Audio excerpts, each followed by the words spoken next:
ہماری ٹیم نے انہیں سلیکٹ کیا ہے۔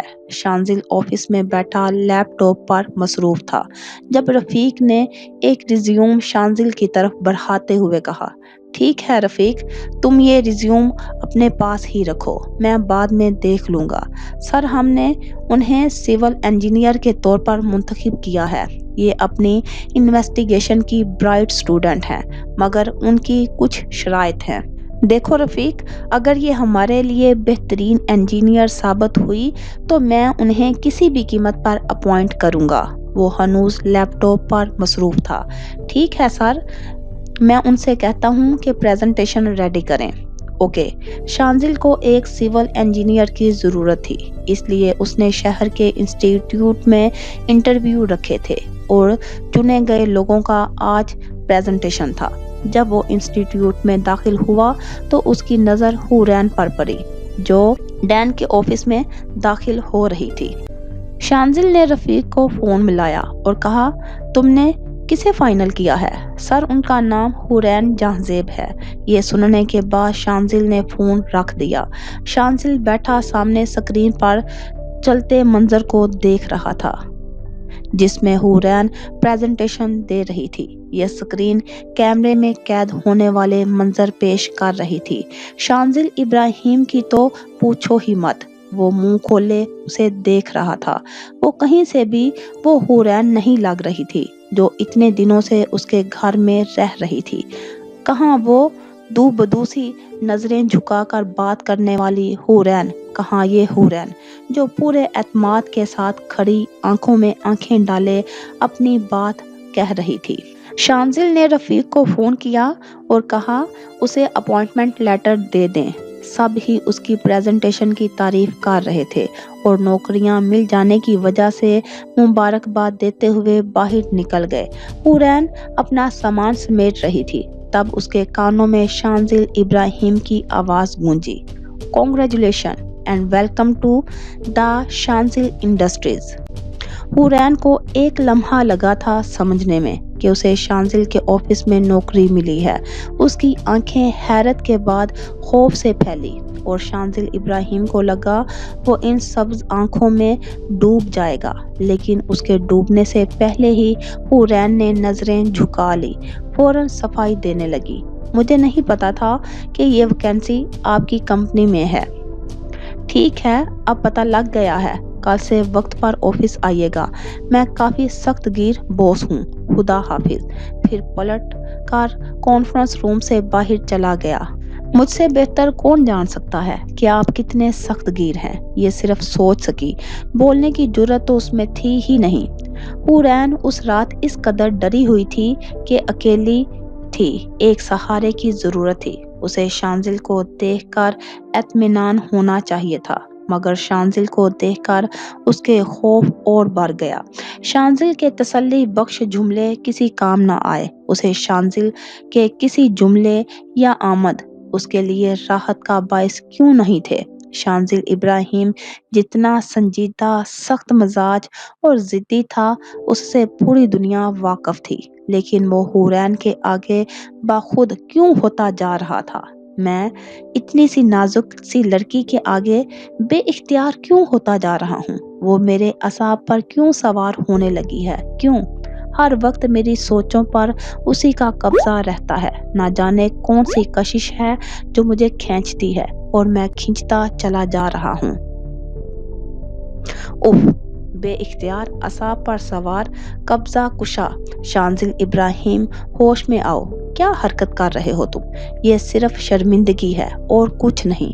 انجانے میں ہی صحیح تم سے زیادتی ہوئی ہے، بس اسی کا گلٹ ہے۔ دراصل اسے خوشی ہوئی تھی کہ حورین کے بارے میں جان کر کہ وہ سول انجینئرنگ کے لاسٹ ایئر میں ہے، حالانکہ وہ بہت کمزور اور نازک سے سراپے کی مالک تھی۔ اسے دیکھ کر کہیں سے بھی گمان نہیں ہوتا تھا کہ وہ سول انجینئرنگ کی اسٹوڈنٹ ہوگی۔ جب شانزل کو پتہ لگا وہ پڑھتی تو اس نے سوچا کہ فرسٹ یا سیکنڈ ایئر کی اسٹوڈنٹ ہوگی۔ شانزل نے اسے اس کی قابلیت کے بال بوتے پر ہی اپوائنٹ کیا تھا۔ رفیق سے حورین کی شرط سن کر اس کے چہرے پر جاندار مسکراہٹ نے احاطہ کیا۔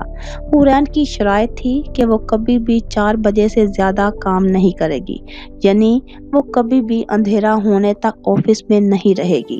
پتہ نہیں کیوں شانزل کو یہ سب الگ لگ رہا تھا۔ جی بالکل، شانزل کو یہ سب الگ لگ رہا تھا، کیونکہ وہ اس الگ کی جگہ اچھا لفظ استعمال نہیں کرنا چاہ رہا تھا۔ صبح جب شانزل نیچے آیا تو حورین آفس جا چکی تھی۔ جب وہ آفس میں داخل ہوا تو سب میں اس نے اسے ڈھونڈا، لیکن وہ نظر نہیں آئی۔ کچھ دیر بعد رفیق نے اسے یاد دلایا کہ نئی انجینئر کے ساتھ بورڈ ممبر کی میٹنگ ہے، تو وہ سر ہلاتا میٹنگ روم میں چلا آیا۔ جب وہ داخل ہوا تو اس نے دیکھا تقریباً سب لوگ پہلے سے موجود ہیں اور لمبی سی میز کے سرے پر وہ کھڑی ہے۔ سب شاید شانزل کے ہی منتظر تھے۔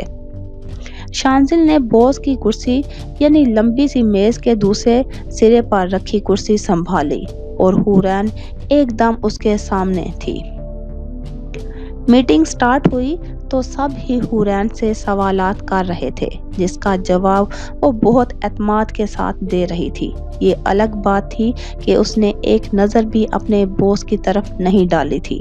تبھی پھر سب نے ایک ایک کر کے مسئلے بتائے جو شانزل انڈسٹریز کو پیش آ رہے تھے، اور اس کے علاوہ اسے کون کون سے پروجیکٹ دیکھنے ہیں اس کے بارے میں بھی اطلاع دی۔ میٹنگ خیر و عافیت سے اختتام پذیر ہوئی۔ اس دوران شانزل ابراہیم ایک ہی زاویے پر بیٹھا تھا، جیسے سامنے اس کی من پسند مووی ہو اور وہ اسے بڑے انہماک سے دیکھ رہا ہو۔ اسے تو میٹنگ میں کوئی دلچسپی نہیں تھی۔ رفیق نے ایک آدھ مرتبہ اسے کچھ کہنا چاہا تو شانزل نے اسے جن نظروں سے گھورا جیسے اسے یہ مداخلت سخت ناگوار گزری ہو، تو رفیق نے کچھ کہنے سے توبہ کر لی۔ اف اف شانزل ابراہیم کا غصہ! سبھی اسے سراہتے ہوئے باہر نکلنے لگے۔ آفس کے ایک ورکر نے مصافحہ کرنے کے لیے حورین کے آگے ہاتھ بڑھایا۔ شانزل کو پتا تھا وہ کبھی بھی یہ ہاتھ نہیں تھامے گی، اور ایسا ہی ہوا۔ شانزل بنا کچھ کہے اپنے کیبن میں آ گیا۔ کیبن بہت کشادہ تھا۔ کیبن کے دروازے والی دیوار باہر سے دیکھنے پر آئینے کی طرح لگتی تھی، لیکن اندر سے خالص کانچ کی تھی، جس کی وجہ سے اندر سے باہر کا منظر صاف دکھائی دیتا تھا اور باہر سے کچھ نظر نہ آتا۔ داخل ہوتے ہی سامنے شانزل کی میز تھی، جس کی ایک طرف شانزل کی کرسی جس پر وہ بیٹھا کسی ریاست کا شہزادہ معلوم ہوتا تھا۔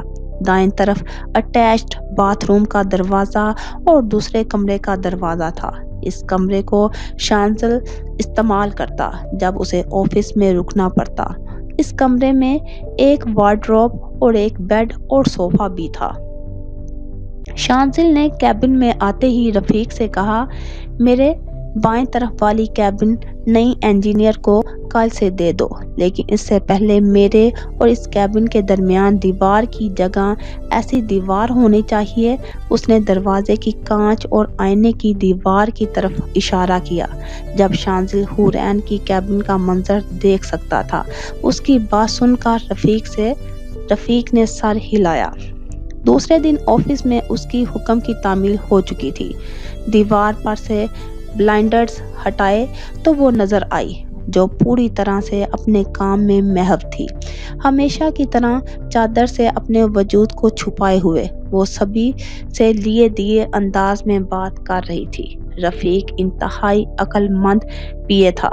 اس نے بن کہے بلائنڈر لگوا دیے تھے، جس کی وجہ سے جب بھی کوئی شانزل کی آفس میں آتا تو وہ بلائنڈرز لگا لیتا، جب اکیلا ہوتا تو بلائنڈرز ہٹا دیتا۔ اگلے دن شانزل نے دیکھا وہ دروازے کے باہر کھڑی ہے۔ تقریباً 5 منٹ حورین نے اسی کشمکش میں گزار دیے کہ اندر جائے یا نہ جائے۔ آخر کار ہمت کر کے دروازہ کھٹکھٹایا اور کہا، may I come in sir؟ شانزل اس کی حالت سے محفوظ ہو رہا تھا۔ یس، اندر آتے ہی حورین کو اچانک سے وہ ایگریمنٹ والا منظر یاد آیا۔ اس نے سر جھٹک کر کہا، ان پیپرز پر آپ کے سائن چاہیے تھے۔ شانزل نے دیکھا، اس کی نظریں ہنوز نیچے تھی۔ وہ لڑکی جو سب سے پورے اعتماد سے بات کرتی تھی، وہ شانزل ابراہیم کے آگے نروس ہو جاتی تھی۔ اوکے، اسے رکھ دیں۔ وہ فائل رکھ کر فوراً مڑ گئی تھی۔ شانزل نے پوچھا، آپ کو کوئی مشکل تو پیش نہیں آ رہی یہاں؟ حورین کی نظر دروازے کی دیوار پر تھی، تب بھی وہ سب دیکھ چکا تھا۔ جی نہیں، کہہ کر وہ فوراً اپنے کیبن میں گئی۔ شانزل نے بلائنڈرز ہٹائے تو اس نے دیکھا وہ لمبے لمبے سانس لے رہی تھی، جیسے نہ جانے کتنے میلوں کا سفر کر کے آئی ہو۔ اس کے اگلے دن شانزل کانفرنس روم میں جا رہا تھا تو دیکھا کہ پی این حورین کے کیبن میں داخل ہو رہا تھا۔ اس نے پوچھا، کیا بات ہے؟ پی این نے کہا، سر وہ اندر گلاس ٹوٹ گیا ہے تو صاف کرنے جا رہا ہوں۔ میم تو چلی گئی ہیں۔ اوکے۔ پھر وہ آگے بڑھ گیا، مگر زینے کی طرف دیکھ کر چونک گیا۔ چونکنے کی وجہ یہ تھی کہ حورین زمین پر گری ہوئی تھی اور اس کے پیر سے خون نکل رہا تھا جو زمین پر پھیل رہا تھا۔ شاید وہ دوسرے پی این سے ٹکرا کر گری تھی جو بھاری باکس لے کر اوپر آ رہا تھا۔ پاس کھڑی آفس میں کام کرنے والی لڑکیاں اس پر ہنس رہی تھی۔ شانزل کی شفاف پیشانی پر بل نمودار ہوا۔ شانزل کو دیکھ کر حورین اپنا درد بھول بھال گئی اور اسے خوف نے آ گھیرا۔ حیا نے ایکسیڈنٹ والی رات سے وہ اس سے ڈرنے لگی تھی۔